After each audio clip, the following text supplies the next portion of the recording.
Hello all, welcome to the video lecture series of Digital System Design. The subject code is KEC 302 and here we are in lecture number 38. So in previous lecture हम लोगों ने start किया था TTL NAND gate. क्या होता है TTL logic, NAND gate किस तरह से ऑपरेशन करता है, किस तरह से फंक्शनैलिटी करता है. देन हमने कॉन्फ़िगरेशन के बारे में स्टडी किया था. टोटम पोल कलेक्टर क्या है, टोटम पोल आउटपुट TTL है, एक्टिव पुल अप क्या है और ओपन कलेक्टर आउटपुट TTL क्या है. अगर आप लोगों ने अभी भी ये लेक्चर नहीं सुना है तो इस लेक्चर से पहले, इस नेक्स्ट लेक्चर में प्रोसीड करने से पहले आप इस प्रीवियस लेक्चर्स को, इन प्रीवियस कॉन्सेप्ट को जरूर देख लीजिए, बिकॉज ये लेक्चर इन्हीं प्रीवियस कॉन्सेप्ट पे बेस्ड है. सो पहले TTL लॉजिक गेट अच्छे से समझ लीजिए कि TTL NAND गेट किस तरह से ऑपरेशन कर रहा है. देन हम इस लेक्चर में जो बात करने वाले हैं, the third configuration of our TTL NAND gate, that is TTL tri state TTL, जो हम थर्ड कॉन्फ़िगरेशन की इस लेक्चर में बात करेंगे. तो चलिए स्टार्ट करते हैं. Tri state TTL. So tri state TTL as the name defined tri state. अब अगर मैं बात करूं तो अभी तक हमने बूलियन के अंदर दो ही चीज पढ़ी है कि अगर मैं कहता हूं ये आउटपुट है एंड दिस आउटपुट या तो 1 पे हो सकता है या 0 पे हो सकता है. ठीक है, that is two state. But अगर ये 1 पे है या 0 पे है तो some time it is required, अगर हम बोलें कि बहुत जो हम अगर माइक्रो प्रोसेसर या माइक्रो कंट्रोलर की हम बात करें तो उस टाइप के डिवाइसेस में क्या होता है, उस टाइप के डिवाइसेस में हमारे पास एक लॉन्ग बस होती है जहां पे there are different types of devices connected on that particular bus. और आप कह सकते हो कि एक पर्टिकुलर बस बहुत सारे डिवाइसेस को ऑपरेट करने वाली है, ड्राइव करने वाली है. तो उस केस में बहुत बार ऐसी रिक्वायरमेंट पड़ती है कि आउटपुट जिस स्टेट में है उसको मुझे बार बार चेंज ना करना पड़े, वही आउटपुट एक तरह से उन सभी डिवाइसेस के लिए रन रहे. क्योंकि अगर आउटपुट चेंज होगा तो इतने सारे डिवाइसेस में, ओपन कलेक्टर के केस में मुझे मतलब ओपन कलेक्टर लगाने में बहुत ज़्यादा टाइम वेस्ट होगा, मतलब स्पीड ऑफ ऑपरेशन बहुत कम हो जाएगी. और अगर हम एक्टिव पुलअप की बात करते हैं तो वहाँ पे इतना हाई करंट आता है कि आपके डिवाइसेस जो हैं ये मतलब एक तरह से फेल हो सकते हैं, बर्न हो सकते हैं. तो इसलिए यहाँ पे एक ऐसी स्टेट डिजाइन की जाती है, एक ऐसा TTL कॉन्फ़िगरेशन डिजाइन किया गया है जिसमें कि आपका आउटपुट एक थर्ड स्टेट में रह जाता है, जिसे हम बोलते हैं लो और हाई. तो है ही हमारे पास थर्ड स्टेट कौन सी होगी, third state is called high impedance state, high impedance state, या इसे बोला जाता है हाई जेड स्टेट, जिसके अंदर अभी आप लोग वर्किंग में देखोगे कि ये आउटपुट के दोनों ही कनेक्शन ब्रेक हो जाएंगे. ना तो ये सप्लाई से कनेक्टेड होगा, और ना ही ये ग्राउंड से कनेक्टेड होगा. दोनों ही कनेक्शन ब्रेक हो जाएंगे. इसका मतलब है output is in floating state, और इसी स्टेट को हम लोग बोलते हैं third state of our TTL circuit. That's why this configuration is called try state TTL. ठीक है. नाउ अब अगर मैं वर्किंग की बात करूं तो वर्किंग बिल्कुल सिमिलर जो हमने TTL पढ़ी है वही सेम चीज है, बस उसमें थोड़ा सा चेंज किया गया है. Now what is the change, अगर आप यहां पे देखेंगे तो यहां हमने मल्टी एमीटर ट्रांजिस्टर यूज किया था, जिसमें कि अभी भी मल्टी एमीटर ही है, बट एक इनपुट पिन आपका डेटा इनपुट पिन है, यानी सिंगल इनपुट, और दूसरा जो पिन है, now this becomes a control, this becomes a mod. ये एक मॉड कंट्रोलर बन गया जो कि आपके इस डिवाइस के ऑपरेशन को कंट्रोल कर रहा है कि इस डिवाइस को कब ट्राई स्टेट में जाना है, थर्ड स्टेट में जाना है. ठीक है. बाकी इसका कलेक्टर जंक्शन वही है, it will drive the transistor T2, it will drive the transistor T3. तो ये दोनों कॉन्सेप्ट वहीं की वहीं है. सो अब अगर मैं इसकी वर्किंग की बात करूं, सो वर्किंग में अगर हम बोलते हैं सबसे पहले the control input is at logic level 1. Control input क्या है, लॉजिक लेवल 1 पे. तो अब अगर कंट्रोल लॉजिक लेवल 1 पे है तो ये जो डायोड यहां पे लगा है, 1 का मतलब क्या बताया था मैंने आपको, अप्रोक्सीमेटली 5 वोल्ट, यानी कि ये डायोड क्या हो जाएगा, रिवर्स बास. रिवर्स बास का मतलब है ओपन सर्किट, यानी ये ब्रांच आपकी यहां से खत्म हो गई, ये ब्रांच आपकी यहां से ओपन हो गई. This branch is connected to this transistor, और ये ट्रांजिस्टर आपका इस ब्रांच से डायरेक्टली कनेक्ट हो गया, मतलब इस ब्रांच का रोल यहां से खत्म, जो हम यहां पे अप्लाई कर रहे हैं 1 वोल्ट. नाउ जब आपने यहाँ पे 1 अप्लाई किया है तो ये जो ब्रांच है, ये जो एमिटर जंक्शन है, ये कैसा हो गया, ये भी रिवर्स बायस हो गया, यानी कि ये आपका ओपन सर्किट हो गया. अब डिपेंड करता है आपका डेटा इनपुट 0 है या डेटा इनपुट 1 है। अगर मैं कहता हूं यहां पे डेटा इनपुट 0 है तो 0 की वजह से क्या होगा, ये जो एमिटर जंक्शन है ये कैसा हो जाएगा, फॉरवर्ड बास, जिसकी वजह से यहां पे वोल्टेज कितनी बन रही थी, 0.9 volt, and this 0.9 volt is not sufficient to turn on this T2 and this T3, क्योंकि आपको याद होगा इस पूरे पाथ को टर्न ऑन करने के लिए जो मिनिमम वोल्टेज रिक्वायर्ड है दिस इज 1.6 वोल्ट। ठीक है, so this 0.9 is not sufficient, तो ये मेरे ऑफ हो जाएंगे, और जब ये ऑफ हो जाते हैं तो this terminal voltage becomes where, ये कहां से कनेक्टेड होगा, सप्लाई से, तो यहाँ पे अप्रोक्सीमेटली कितनी आ गई, 5 volt, and this is sufficient to drive this T5 and T4। तो ये आपका पाथ कनेक्टेड होगा and the output is connected to the supply, that means output is equal to 1।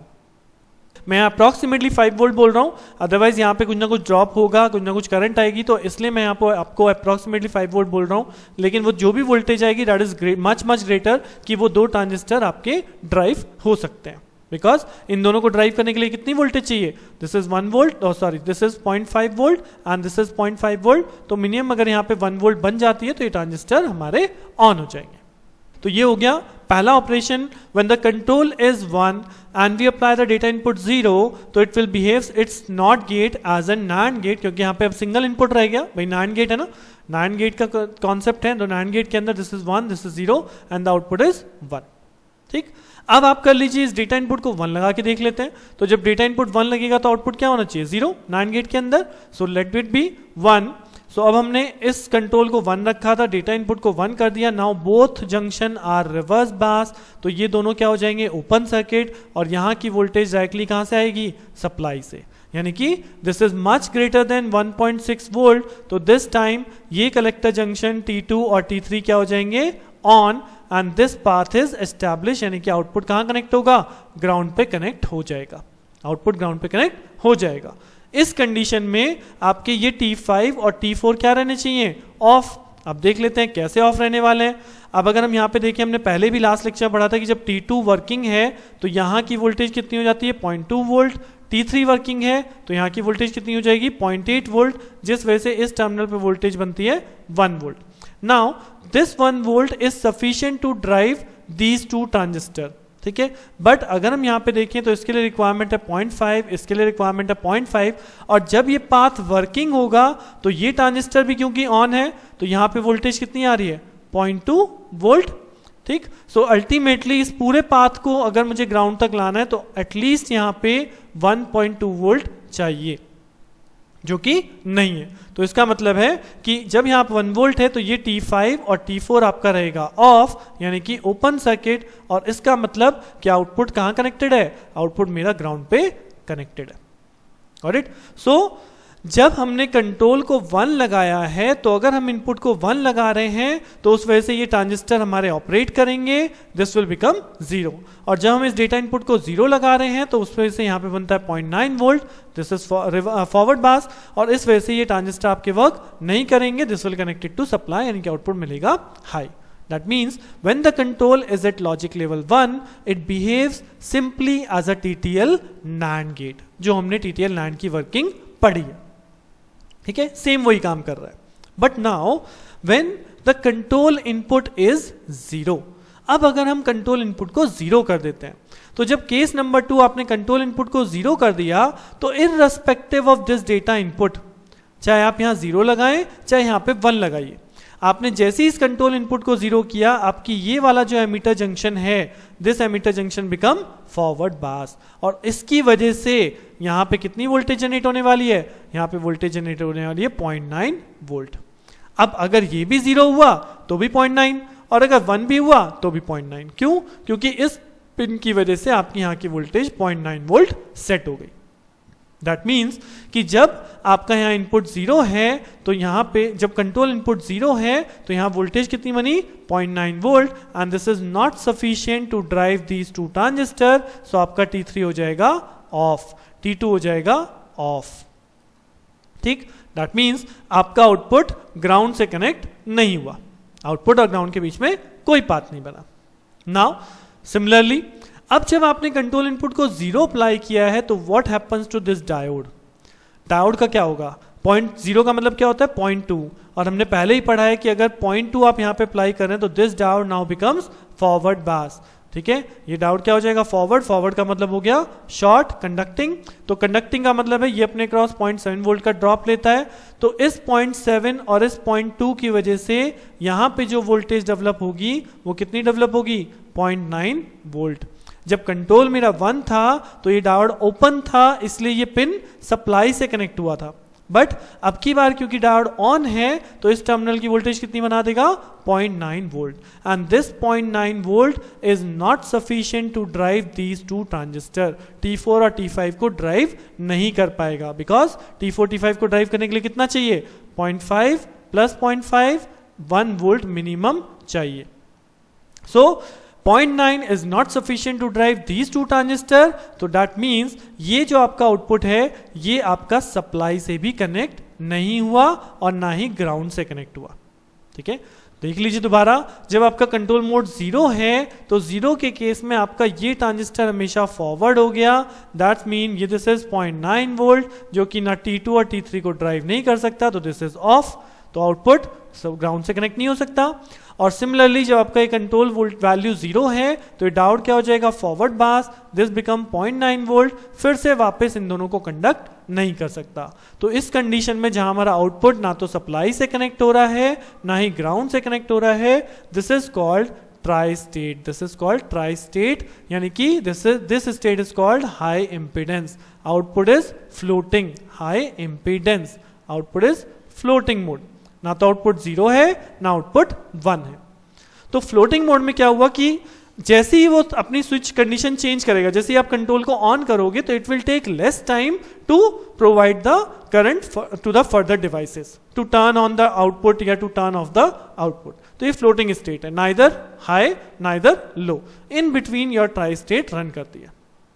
ठीक है, तो this is the concept of tri state TTL।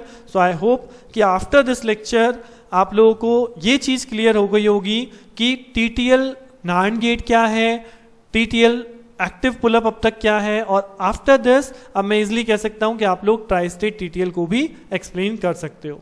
यहाँ एक simple सा सिंबल दिया है ट्राई स्टेट TTL के लिए कि यहाँ पे सिंपली एक not gate, because we have connected a single input and there's a control, इस NOT गेट को आपने कंट्रोल दे दिया and you will get the output। तो जब कंट्रोल आपका 0 होगा then you get the high impedance state, floating state, और अगर कंट्रोल 1 है तो अगर इनपुट 0 है तो आउटपुट 1, और अगर इनपुट 1 है तो आउटपुट 0।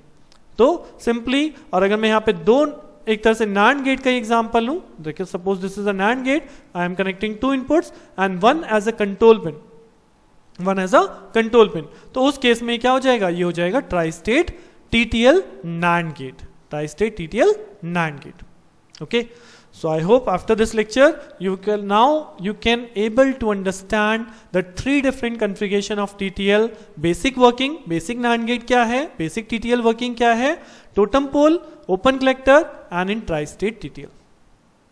इसी के साथ TTL कॉन्फ़िगरेशन हमारा खत्म होता है, TTL टॉपिक फिनिश। अब हम नेक्स्ट लॉजिक फैमिली की नेक्स्ट लेक्चर में बात करेंगे, मतलब सैचुरेटेड तो हमारा हो गया, TTL हमने देख लिया, नेक्स्ट लॉजिक फैमिली जो हमारी है वो है ECL, that is emitter coupled logic, that will be covered in the next lecture. तो तब तक के लिए आप इस TTL के दोनों लेक्चर्स को, प्रीवियस लेक्चर और इस लेक्चर को अच्छे से सुनिए, ताकि आप लोग TTL को और अच्छे से कैलकुलेशन, कब कौन ट्रांजिस्टर ऑन हो रहा है, आप लोग अच्छे से समझ जाएं। जितना इजीली यहाँ पे आप इसे अंडरस्टैंड करेंगे उतना ही इजी होगा आपको ECL को समझने में। तो चलिए मिलते हैं नेक्स्ट लेक्चर में, तब तक के लिए थैंक यू।